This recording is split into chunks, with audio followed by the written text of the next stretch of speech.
Hello friends, स्वागत है आप सभी का। आज हम लोग बात करेंगे जल संसाधन के बारे में, राइट। इससे पहले हमने आधा पोर्शन इसका कंप्लीट कर लिया है। देन आज जितना भी बचा है वो पूरा आज हम इस वीडियो में कंप्लीट कर लेंगे। सो फ्रेंड्स, अंत तक बने रहना और इस वीडियो को पूरा अंत तक देखना ताकि आपको सारी बातें क्लियर समझ में आ सके। और फ्रेंड्स, जो भी हमारे इस चैनल पे नया हो, चैनल को सब्सक्राइब कर लेना तथा अपने दोस्तों को भी शेयर कर देना ताकि उन तक भी ये वीडियो आसानी से पहुंच जाए, क्योंकि आप लोग शेयर बहुत कम करते हो। तो फ्रेंड्स, आप लोग शेयर कर देना ताकि और किसी का भला हो सके, राइट। देन वीडियो पसंद आए तो एक लाइक ज़रूर कर देना। अब हम बात करते हैं फ्रेंड्स जल संसाधन।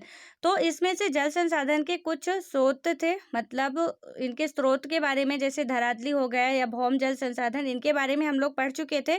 देन आज पढ़ेंगे जल की मांग और उपयोग, जल संरक्षण और प्रबंधन कैसे करना है, जल के संरक्षण के लिए क्षेत्रवार उपाय क्या क्या किए गए हैं, जल संभर क्या है, तो इनके बारे में हम लोग चर्चा करेंगे, राइट। फ्रेंड्स, आपको बता दें कि ये जितने टॉपिक का हम नाम ले रहे हैं, इनमें से आपको ऑब्जेक्टिव क्वेश्चन में बहुत ही रेयर केस होगा कि एक दो देखने को मिल जाए, राइट। सो फ्रेंड्स, इसको आप लोग ये मत समझना कि ये इम्पॉर्टेंट नहीं है, ये बहुत इंपॉर्टेंट है। यूपीएससी, स्टेट पीएससी, एसएससी, आप किसी भी एग्जाम की तैयारी कर रहे हो, उसमें से आपके लिए निबंध लिखने को आता है, राइट। तो निबंध किस में से आते हैं? जल से आ गया, गरीबी से आ गया, महिला से आ गया। तो ये कुछ टॉपिक ऐसे होते हैं जिनको कंप्लीट करना बहुत जरूरी होता है, राइट। सो फ्रेंड्स, इसमें से जितने भी हम लोग टॉपिक की बात करेंगे तो वो आपके लिए काफ़ी यूजफुल हैं। सो इसको धैर्य बना के अंत तक देखना ताकि सारी बातें आपको क्लियर समझ में आ सके, राइट। तो बात करते हैं हम जल की मांग और उसका उपयोग। तो जल की मांग क्या है? हमारे मतलब कि मीन्स जल जो है वो विभिन्न रूपों में उपयोग किया जाता है हमारी लाइफ में। जैसे कि खाना बनाने में हो गया, पीने में हो गया, जल ही जीवन है, बिना जल के आदमी जी नहीं सकता है। पीने में हो गया, सिंचाई में हो गया, कृषि क्षेत्र में जो भी है। और मवेशियों के लिए जल उपयोग किया जाता है, पेड़ पौधों के लिए जल उपयोग किया जाता है, राइट। मतलब कि जल का उपयोग, उद्योगों के लिए जल का काफ़ी उपयोग किया जाता है। लेकिन यहाँ पे क्या है कि जल का उपयोग कम, उसका दोहन ज़्यादा किया जाता है, राइट। तो जल की उपयोग की बात करें तो इन क्षेत्रों में उपयोग किया जाता है, नहाने, खाने, पशुओं के लिए, उद्योगों के लिए। और इसमें से क्या होता है कि जो जल है वो सबसे ज़्यादा बात करें तो कहाँ पे इसका उपयोग किया जाता है, तो वो सिंचाई के क्षेत्र में सर्वाधिक जल का उपयोग किया जाता है, राइट। इसमें से हालांकि क्वेश्चन बन सकता है, ऐसा नहीं है कि क्वेश्चन पूछ नहीं सकता है कि धरातली और भौम जल का सर्वाधिक उपयोग किस में होता है। तो ये आपको बताना है कि कृषि क्षेत्र में सबसे ज़्यादा उपयोग होता है। जैसे कि धरातली जल का जो है वो 89% जो जल है वो क्या होता है, 89% धरातली क्षेत्र का कृषि के लिए, और 92% जो है वो भूमिगत जल का उपयोग जो है वो कृषि के लिए किया जाता है, राइट। देन नेक्स्ट टॉपिक की बात करें तो जो जल संरक्षण और प्रबंधन है, तो इसमें से क्या है कि जल संरक्षण का मतलब क्या है कि जल का प्रयोग को क्या है, घटाना। जैसे कि हम लोग धुंध जल का उपयोग करते हैं, राइट। जैसे कि हमको एक बाल्टी में यदि नहाने के लिए पानी हो जाएगा, लेकिन हम लोग नहीं 10 बाल्टी में नहाएंगे, एक बाल्टी में नहीं हो रहा, राइट। जबकि एक बाल्टी में हम अच्छे से साफ सुथरा नहा सकते हैं, बट ऐसा होता नहीं है। तो इसके लिए क्या है कि जल संरक्षण और उसका प्रबंधन का मतलब है कि आप जल का क्या करो, मतलब प्रयोग कम करो। जहाँ पे हमको क्या है कि थोड़े एक गिलास में पानी में हो जा रहा है, फिर फालतू का 10 गिलास पानी बहाने से क्या फ़ायदा। हालांकि हो सकता है आपके पास जल हो, बट जिसके पास नहीं है उसको तो उसकी कीमत पता है ना, कि क्या है, पीने के लिए लाले पड़े हैं, नहाने के लिए तो छोड़ो। तो फ्रेंड्स, इसमें से क्या है कि ये जल संरक्षण और प्रबंधन में क्या है कि जो इसके क्या है, प्रयोग को घटाना है, राइट। और ये लगातार इसका जो प्रयोग है वो बढ़ता जा रहा है। वो क्यों बढ़ता जा रहा है? क्योंकि लगातार क्या है, भारत की जनसंख्या बढ़ती जा रही है, औद्योगिकीकरण में वृद्धि हो रही है, राइट। आप इसको जब भी निबंध लिखोगे तो ये टॉपिक इंक्लूड करोगे तो आपके नंबर काफ़ी इंक्रीज हो जाएंगे। जैसे क्या है, लगातार जनसंख्या में वृद्धि होती जा रही है, औद्योगिकीकरण में वृद्धि होती जा रही है, कृषि क्षेत्र में विस्तार होने से क्या है, जल की मांग बढ़ती जा रही है, राइट। अर्थात क्या हो रहा है कि जल संरक्षण जो भी है आज की महत्वपूर्ण आवश्यकता बन गई है। मतलब वो जल को संरक्षित करना आज बहुत ज़्यादा इम्पोर्टेंट हो गया है, क्योंकि बिना जल के आदमी नहीं रह सकता है। 2-3 चीज़ें ऐसी है जिसके बिना आदमी तो जी ही नहीं सकता है। पहला तो वायु, जल और भोजन, ये बहुत ही ज़्यादा इम्पोर्टेंट है। भोजन के बिना हम कुछ दिन रह सकते हैं, लेकिन जल और हवा के बिना नहीं रह सकते। सो फ्रेंड्स, हम में से कई सारे ऐसे लोग हैं जो अंधाधुंध जल का दोहन करते हैं, हम ही लोग कर रहे हैं, राइट। क्योंकि जहाँ पे हमको 1 गिलास में होना है या 1 बाल्टी में होना है, वहाँ पे हम 4 बाल्टी या 5 बाल्टी का यूज़ कर रहे हैं, जो कि हमारे लिए अच्छा नहीं है या हमारी आने वाली पीढ़ी के लिए अच्छा नहीं है, राइट? देन इसके लिए क्या है कि हमें इसका संरक्षण और प्रबंधन करने का विचार करना चाहिए। हालाँकि अब सरकार के द्वारा बहुत सारी योजनाएँ लाई गई हैं। देन इसके बाद क्या है कि इसमें जिस देश में 14 बड़ी, 55 सामान्य और 700 छोटी नदियां हैं, हर वर्ष औसतन 1170 किलोमीटर वर्षा होती है, और जहां वर्षा जल संरक्षण की परंपरा रही है, वहां ऐसे संकटों से बचा जा सकता है, राइट? यहाँ पे भारत में बहुत ज़्यादा नदियां भी हैं, नदियों का विस्तार भी है, बड़ी छोटी जो भी हैं। तो यहाँ पे क्या है, जल संरक्षण से मतलब कि जल के दोहन से बचा जा सकता है, यदि हम लोग चाहें तो। बट हम लोग अभी भी, हमारी आंखें नहीं खुल रही हैं, जल का अंधाधुंध उपयोग किए जा रहे हैं, राइट? देन नेक्स्ट टॉपिक पे बात करें हम, तो क्या है, जल संरक्षण के लिए क्षेत्रवार उपाय। जल संरक्षण के लिए क्षेत्रवार उपाय आप कैसे कर सकते हो? जैसे कि कृषि के क्षेत्र में यदि हम पानी छोड़ देते हैं, राइट? जा रहा पानी खेत पे, कहाँ जा रहा है, कहाँ कहाँ पे लग रहा है, उससे कोई मतलब नहीं रहता हमसे। तो उसमें क्या करना है कि हमको जैसे कि वो हो गया, ड्रिप हो गया, या स्प्रिंकलर के द्वारा, फव्वारे के द्वारा क्या करते हैं, सिंचाई कर सकते हैं, जिससे कि हमारा जो जल है वो कुछ बच सकेगा, राइट? क्योंकि जो हम फालतू का वेस्ट करते हैं जल, ऐसे ही छोड़ देते हैं। और एक और इसका उपाय हो सकता है कि आप, हाँ, जो लेजर होता है, लेजर से भूमि का क्या है, समतल करवा लो प्लेजर से, राइट?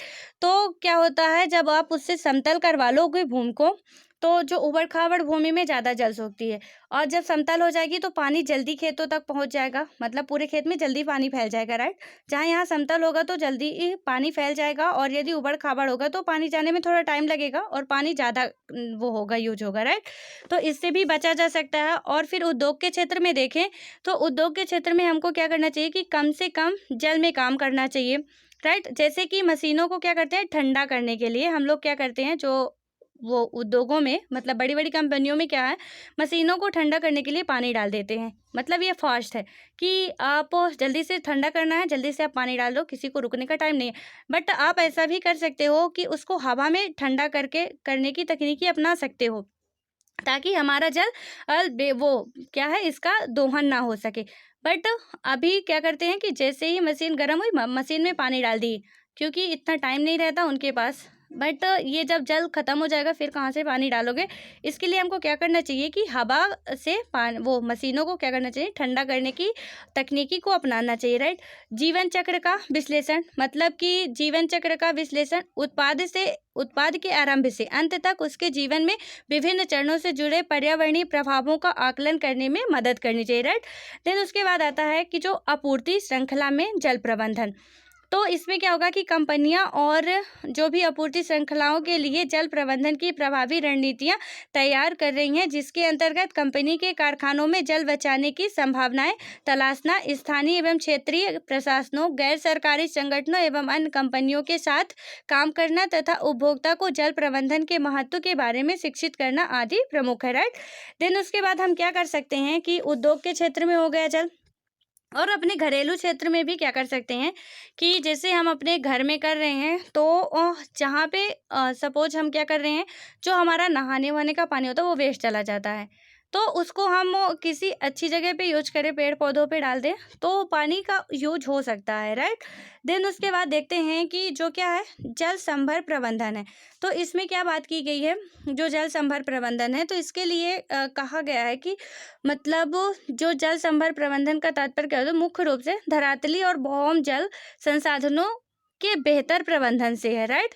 मतलब जो धरातल का और भूमि का जल है, तो आई थिंक आपको जो भी नेक्स्ट वीडियो देखा होगा, तो उसको धरातली जल और भौम जल बहुत अच्छे से समझ में आया होगा, और जिसको नहीं, जो नहीं देखा है, वो जाके बैक में नेक्स्ट वीडियो को जो भी है उनको देख ले, तो समझ में आ जाएगा धरातली जल और भौम जल क्या है, राइट? तो इसमें से क्या होगा कि इनको संरक्षण मतलब बेहतर क्या है, प्रबंधन करना है, राइट? इसके कुछ लाभ भी हैं, जैसे कि जो जल संभर विकास के लाभ हैं वो क्या हैं, आप जो लिख रहे होते हो तो वहाँ पे इंक्लूड कर सकते हो। जैसे कि पीने और सिंचाई के लिए जल की आपूर्ति करता है, जैव विविधता में वृद्धि, और कृषि उत्पादन के लिए उत्पादकता में वृद्धि, वनों के कटाव में कमी, जीवन स्तर को उठाना, रोजगार में क्या है, वृद्धि कर सकता है, राइट? देन उसके बाद एक है जो हरियाली केंद्र सरकार द्वारा क्या किया गया था कि जल संभर विकास परियोजना, ये आप नोट कर सकते हो, राइट। हरियाली केंद्र सरकार द्वारा जल संभर विकास परियोजना है, जिसका उद्देश्य ग्रामीण जनसंख्या को पीने, सिंचाई, मत्स्य पालन और जो वनावरोपण है, तो मतलब वनों का रोपण करने के लिए जल संरक्षण के लिए योग्य बनाना है। यह परियोजना लोगों के सहयोग में ग्राम पंचायतों द्वारा निष्पादित की जा रही है, राइट। ये जो जल संभर है वो कहाँ के लिए, ग्राम पंचायतों के द्वारा निर्धारित की जा रही है, राइट। इसमें से फ्रेंड्स जो भी है क्या है, जल का पुनर्चक्रण या पुनर्उपयोग भी किया जा सकता है। फिर उसके बाद हम बात करें नेक्स्ट टॉपिक पे, तो क्या आता है, जल संग्रहण। जो वर्षा का जल है उसको हम संग्रहण कैसे कर सकते हैं, तो इसमें से जो वर्षा का जल है उसको कैसे संग्रहण कर सकते हैं, मतलब क्या है कि जब भी बारिश हो, जल संग्रहण का मतलब पहले समझ लो आप कि इसका सामान्य अर्थ है कि जब भी वर्षा हो तो उसका पानी किसी एकत्रित जगह में, मतलब एक जगह में इकट्ठा करना। जैसे कि हाँ, आप क्या कर सकते हो कि भूमिगत जल के पुनर्भरण की तकनीकी है। इसमें क्या कर सकते हो आप कि जैसे कुआं हो गया, कहीं पे आप छत पे पानी इकट्ठा कर सकते हो, बांध बना सकते हो, तो उससे क्या है, हमारा पानी क्या हो जाता है, एक जगह पे इकट्ठा हो जाता है। हालांकि इस क्षेत्र में क्या है, कई राज्यों में मतलब अलग अलग तरीके से जल का संरक्षण किया गया है, जो वर्षा जल का संरक्षण है। जैसे कि हम पश्चिमी भारत है, जो विशेषकर राजस्थान में पीने का जल एकत्रित करने के लिए क्या किया गया है, जो राजस्थान वाला क्षेत्र है, तो यहाँ पे क्या किया गया है, ये जो हमारा राजस्थान वाला क्षेत्र है, तो यहाँ पे क्या किया गया है फ्रेंड्स, छत वर्षा जल का संग्रहण किया गया है, मतलब छत पे वर्षा का जल संग्रहित किया गया है, राइट। देन उसके बाद पश्चिम बंगाल में जो भी बाढ़ के मैदानों में लोग अपने खेतों में क्या करते हैं, खेतों की सिंचाई के लिए बाढ़ जल की वाहिकाएं बनाते हैं, राइट। तो क्योंकि पश्चिम बंगाल में ज़्यादा बाढ़ आती है, तो यहाँ पे क्या करते हैं कि बाढ़ जल वाहिकाएं बना ली जाती हैं। और शुष्क और अर्ध शुष्क क्षेत्रों की बात करें तो यहाँ खेतों में वर्षा जल एकत्रित करने के लिए गड्ढे बनाए जाते हैं, जो मतलब कि कुछ बड़े बड़े गड्ढे बना दिए, जिसमें से कि जब भी बारिश हो तो उस गड्ढे में पानी इकट्ठा होके चारों तरफ का वहाँ पे भर जाए, और क्या होगा कि वो रिसाव के अंदर से मतलब या तो उपयोग में आ जाएगा या रिस कर कहाँ चला जाएगा, जमीन के अंदर चला जाएगा। तो उसका क्या होगा, जो ज़मीन के अंदर जाएगा फिर उसका बाष्पीकरण होगा। बाष्पीकरण से क्या होगा कि वो संघनन होगा, संघनन करके क्या करेगा, वो वर्षा करेगा फिर ज़मीन में आएगा, राइट। तो इससे भी हमारा फ़ायदा हो सकता है। राजस्थान के कुछ क्षेत्रों की बात करें तो वहाँ पे खदीन मतलब कि खदीन एवं अन्य क्षेत्रों में जोहड़ इसके उदाहरण है, राइट। कुछ स्थान दिए हैं जैसे खदीन हो गया और जोहड़ हो गए, राइट। देन उसके बाद एक फलौदी नोट करके आप लिख सकते हो। फलौदी में एक घर में 6.1 मीटर गहरा, 4.27 मीटर लंबा और 2.44 मीटर चौड़ा टांका था, राइट। यहाँ पे बनाया गया था जल संरक्षण के लिए। देन बात करें तो जो मेघालय का क्षेत्र है, हालांकि आपको पता होगा कि मेघालय के चेरापूंजी मासिनराम में सबसे ज़्यादा बारिश होती है, राइट। बट मेघालय की जो राजधानी है शिलांग, वहाँ पे क्या है, ये चेरापूंजी और मासिनराम से 55 किलोमीटर की ही दूरी पर है, लेकिन वहाँ पे पानी की बहुत किल्लत है।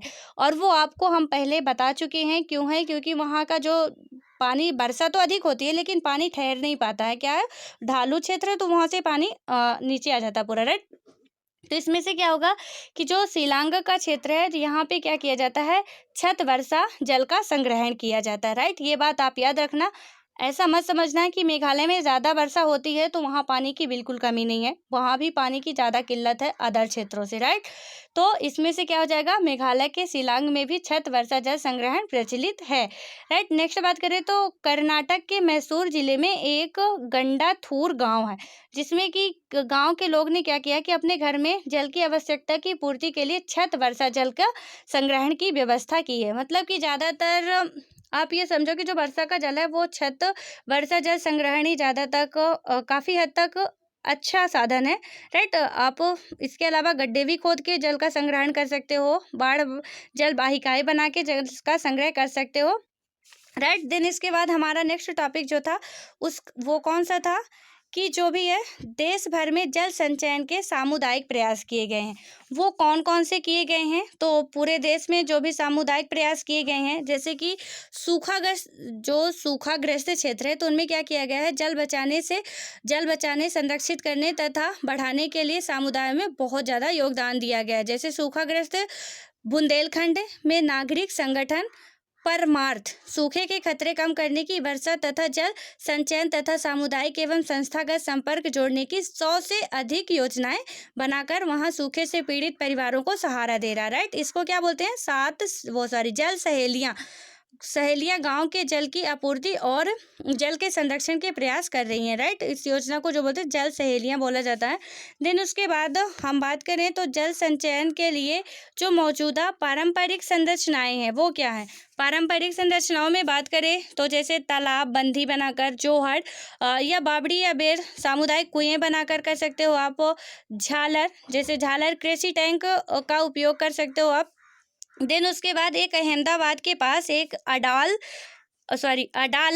बाव, राइट, जो हम बोल रहे हैं उसको लिख लो आप। अडालज बाव में 6 मंजिलें हैं। यह एक मंदिर है जो कुएं पर जाकर समाप्त होता है। इसकी मंदिर नुमा संरचना एवं जल उपलब्धता की महत्ता को ध्यान में रखते हुए इन्हें जल मंदिर भी कहा जाता है। राइट, देन इसके बाद नेक्स्ट टॉपिक की बात करेंगे हम, तो राष्ट्रीय जल मिशन है।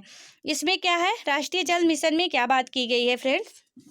हालांकि ये जितने भी टॉपिक्स थे फ्रेंड्स, इनका और भी आप डिटेल कर सकते हो, जैसे कि कृषि के क्षेत्र में तो कैसे कैसे, और उद्योग के क्षेत्र में कैसे जल बचा सकते हो, इनको आप जब भी लिखोगे तो डिटेल से करके लिख सकते हो। राइट, हमने आपको थोड़ा थोड़ा बता दिया है। देन उसके बाद हम बात करेंगे राष्ट्रीय जल मिशन। तो राष्ट्रीय जल मिशन के बारे में देखें तो वर्ष 2011 में, कब? अप्रैल 2011। राइट, ये डेट आप याद रखना, 2011। इसमें क्या बात कही गई थी कि केंद्रीय मंत्रिमंडल द्वारा महत्वाकांक्षी राष्ट्रीय जल मिशन को मंजूरी प्रदान की गई थी।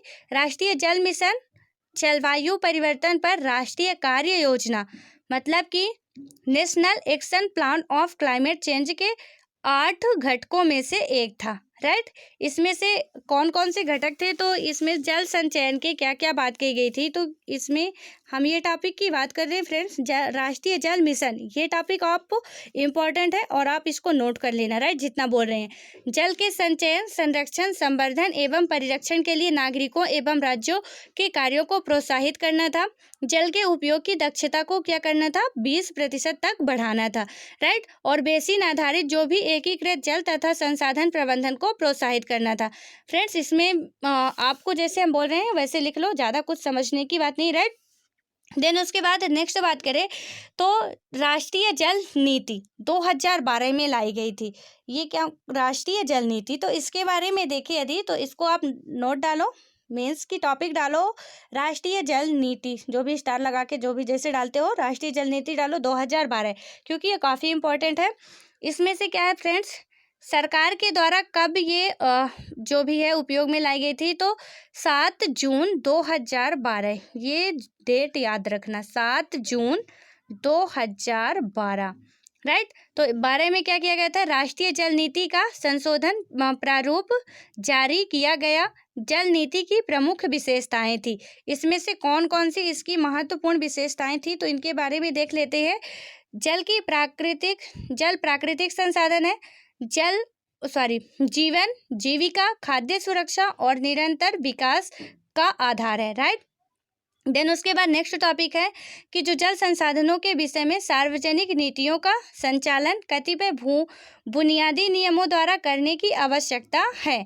राइट, देन नेक्स्ट टॉपिक की बात करें तो जो जल के संबंध में समुचित नीतियां, कानून और विनिमय का अधिकार राज्य का है। जो भी ये बात आप बिल्कुल बहुत अच्छे तरीके से याद रखना कि जल के संबंध में जो भी समुचित नीतियां बनाना है, कानून या विनिमयन का अधिकार है, वो किसको है? राज्य को है। राइट, इसमें से आप थोड़ा सा जान लो कि जो हमारा संविधान है उसमें से क्या है कि 3 हमें एक है समवर्ती सूची, एक है केंद्र क्या बोलते हैं, केंद्र सूची, राज्य सूची एंड समवर्ती सूची। तो केंद्र सूची के अंतर्गत क्या है कि जो भी सेंटर को पूरा अधिकार होता है किसी भी क्षेत्र पे कि वो कानून बना सकता है, उसको इम्प्लीमेंट कर सकता है, राइट। और जो राज्य सूची है, राज्य सूची के अंतर्गत जैसे स्वास्थ्य, पुलिस और ये जल संरक्षण, पर्यावरण, ये किसके, सॉरी, जल संरक्षण आता है, पर्यावरण नहीं, ये किसके अंतर्गत है, राज्य के अंतर्गत है, जहाँ पे ये क्या कर सकता है, अपने एक नियम कानून बना के लागू कर सकता है, राइट। और समवर्ती सूची की बात करें तो समवर्ती सूची में क्या होता है फ्रेंड्स कि समवर्ती, ये क्वेश्चन बहुत इंपॉर्टेंट है, जब हम पॉलिटी पढ़ेंगे तो उसमें डिटेल से पढ़ेंगे, बट आप जान लो कि जो समवर्ती सूची है, समवर्ती सूची में क्या है, केंद्र और राज्य दोनों का अधिकार होता है, राइट। लेकिन यदि केंद्र सरकार और राज्य सरकार दोनों ही फैसला, कोई भी कानून बना रही है, राइट, तो जो भी स्टेट बनाएगी और सेंटर बनाएगी, यदि दोनों में से विवाद उत्पन्न होता है तो किसका कानून मान्य होगा, ये क्वेश्चन बहुत बार पूछा जाता है। तो इसमें से दोनों में यदि विवाद उत्पन्न होता है तो सेंटर का कानून फिर मान्य होता है, राज्य का नहीं, राइट। सो फ्रेंड्स, ये बात आप लोग याद रखना। देन टॉपिक पे आते हैं। तो इसमें क्या है कि जो भी जल के संबंध में, ये आपके ऑब्जेक्टिव में भी पूछा जा सकता है कि जो जल के संबंध में उचित नियम कानून कौन बना सकता है, किसको अधिकार है, तो वो केंद्र को नहीं है, राज्य को है, राइट। देन नेक्स्ट की बात करें तो जो भी जल घरेलू उपयोग, कृषि, जल विद्युत, ताप विद्युत, नौवहन, मनोरंजन आदि के लिए आवश्यक है, राइट। देन उसके बाद क्या है, अब ये जल मनोरंजन के लिए, नौवहन के लिए कैसे आवश्यक है, स्विमिंग पूल आपके लिए जो भी है, आप जाते हो तो वो उसमें जल ही भरा रहता है, कोई केरोसिन या पेट्रोल नहीं भरा रहता है, राइट। तो वो मनोरंजन के लिए भी हमारे लिए उपयोगी होता है। देन इसके लिए क्या बात की गई थी कि जल संसाधन संरचनाओं अर्थात बांध, बाढ़ सुरक्षा, तटबंध, ज्वार सुरक्षा, तटबंध आदि की आयोजनाओं पर प्रबंधन से संभावित जलवायु परिवर्तनों, बाढ़ और सूखा जैसी आपदाओं से निपटने वाली कार्यनीतियों में शामिल होना चाहिए। इसमें से एक बात तो बहुत इंपॉर्टेंट है, जो है कि अंतर्राष्ट्रीय नदियों के जल के बंटवारे और प्रबंधन हेतु राष्ट्रीय हितों को सर्वोपरि देखते हुए क्या किया गया था कि तटवर्ती राज्यों के परामर्श से द्विपक्षीय विचार विमर्श किया जाना चाहिए, राइट। देन उसके बाद हम देखेंगे जल क्रांति अभियान। आई थिंक ये बात आपको समझ में आ गई होगी।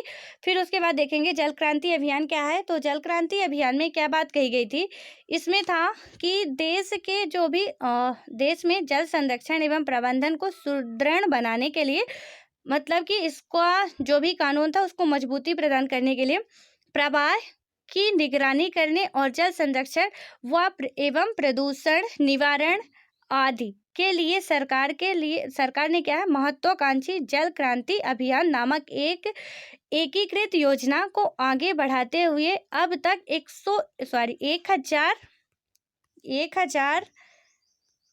गांव, ये गांव है, राइट, 1001 जल ग्राम का चयन किया है। तो इसको जल क्रांति अभियान को आप याद रखना। देन उसके बाद इसमें क्या क्या है, तो राज्यों के सहयोग से इस अभियान को अगले 2 वर्षों में तेजी से बढ़ाए जाने का निर्णय लिया गया है, राइट। इसमें जो जल क्रांति अभियान के लिए जिन मौजूदा स्कीमों के व्यय को पूरा किया जाएगा, उनमें से कौन कौन से हैं प्रस्तावित है उनमें से, तो आप नोट करो। पहला है प्रधानमंत्री कृषि सिंचाई योजना, राइट। दूसरा है नवीकरण और पुनरुद्धार योजना, मनरेगा और सूचना शिक्षा एवं संचार, त्वरित सिंचाई लाभ कार्यक्रम। देन उसके बाद नेक्स्ट पॉइंट है जल निकायों की मरम्मत। फिर उसके बाद है एकीकृत वाटर शेड मैनेजमेंट। फिर उसके बाद है कार्यक्रम और एकीकृत वाटर शेड मैनेजमेंट कार्यक्रम है। और देन उसके बाद है राष्ट्रीय जल मिशन कार्यक्रम। देन बांध पुनरुद्धार में सुधार करना, राइट। तो इसमें इतनी बात कही गई है। एक आप नोट करो यहाँ पे क्या है, वर्षा जल संग्रहालय व अनुसंधान केंद्र कहाँ पे है और ये कब बनाया गया था, तो इसके बारे में आप देख लो। तो जो वर्षा के लिए मशहूर सोहरा में अब वो क्या है, वर्षा संग्रहालय व अनुसंधान केंद्र की स्थापना की जाएगी। अभी की नहीं गई है, की जाएगी, राइट। यह स्थान पहले कहाँ था, चेरापूंजी यानी मेघालय के नाम से जाना जाता था। महाबलेश्वर के हाई एल्टीट्यूड क्या है, आज जो हम बोल रहे हैं उसको आप लिखो, महाबलेश्वर के high altitude cloud physics laboratory की तर्ज पर बनाए जाने वाला प्रस्तावित केंद्र वर्षा के उच्च स्तर पर अनुसंधान के लिए जरूरी वैज्ञानिक सहायता उपलब्ध कराने के अतिरिक्त लोगों की विशिष्टता व उनकी संस्कृति को दिखाएगा। राइट, तो ये कहाँ पे बनाया जा रहा है? वर्षा जल संग्रहालय जो है वो है वर्षा संग्रहालय सोहरा। ये कहाँ पे पहले पड़ता था? चेरापूंजी मेघालय में। राइट, तो अनुसंधान केंद्र वर्षा जल संग्रहालय व अनुसंधान केंद्र पूछा जाए कहाँ पे है तो सोहरा है और मेघालय चेरापूंजी में है। राइट, देन उसके बाद बात करें तो राष्ट्रीय जल दिवस, ये इम्पॉर्टेंट है, आप लिखो राष्ट्रीय जल दिवस कब मनाया जाता है? तो राष्ट्रीय जल दिवस 14 अप्रैल को मनाया जाता है। राइट, 14 अप्रैल। तो ये कब हो जाएगा? राष्ट्रीय जल दिवस 14 अप्रैल को। इसमें से क्या है? केंद्रीय जल संसाधन नदी विकास एवं गंगा संरक्षण मंत्रालय ने जल संसाधन प्रबंधन के क्षेत्र में डॉक्टर भीमराव अंबेडकर के योगदान का उल्लेख करते हुए घोषणा की है कि अनेक जन्मदिन जो उनके जन्मदिन पर क्या है? 24 अप्रैल को भीमराव अंबेडकर जी का जन्मदिन हुआ था। राइट, तो ये 14 अप्रैल को जल दिवस के रूप में मनाया जाता है, राष्ट्रीय जल दिवस के रूप में। राइट, विश्व जल दिवस कब मनाया जाता है? तो विश्व जल दिवस 22 मार्च को मनाया जाता है। ये और 22 अप्रैल को पृथ्वी दिवस मनाई जाती है, विश्व पृथ्वी दिवस, और विश्व जल दिवस 22 मार्च को मनाया जाता है। तो इन दोनों में कंफ्यूज नहीं होना है। राष्ट्रीय जल दिवस 14 अप्रैल को मनाया जाता है और विश्व जल दिवस 22 मार्च को मनाया जाता है। विश्व जल दिवस 2019 की थीम क्या है? तो विश्व जल दिवस 2019 की थीम है, थीम की बात करें तो किसी को पीछे नहीं छोड़ना है। राइट, इसकी ये थीम है। 2017 की थीम थी अपशिष्ट जल, और 2018 की थीम की बात करें तो जल के लिए प्रकृति आधारित समाधान था। राइट, इसमें से ये जल दिवस कब से मनाया जाना शुरू किया गया है? तो ब्राजील के रियो डी जेनेरियो में वर्ष 1992 में एक सम्मेलन हुआ था। राइट, पर्यावरण तथा विकास के लिए संयुक्त राष्ट्र सम्मेलन द्वारा आयोजित कार्यक्रम में विश्व जल दिवस मनाने की पहल की गई थी। राइट, 1992 में जब रियो डी जेनेरियो में पर्यावरण एवं विकास के लिए संयुक्त राष्ट्र सम्मेलन किए गए थे तो वहाँ पे पर्यावरण और जल के संरक्षण के लिए बात की गई थी। तो वहीं पे क्या उसी समय से विश्व जल दिवस मनाने की भी पहल स्टार्ट की गई थी। सो फ्रेंड्स, ये रहे जितने भी टॉपिक थे जल से संबंधित, वो सारे हम कंप्लीट कर चुके हैं। देन हम कल जो भी हमारी क्या है सिंचाई है, कुछ मतलब पूछा जाता है सिंचाई से संबंधित कुछ महत्वपूर्ण क्वेश्चन है, उनको कल हम सॉल्व करेंगे। सो फ्रेंड्स, मिलते हैं नेक्स्ट वीडियो में, तब तक के लिए बाय बाय, धन्यवाद, खुश रहो, पढ़ते रहो और अपनी पढ़ाई को कंटिन्यू बनाए रखो।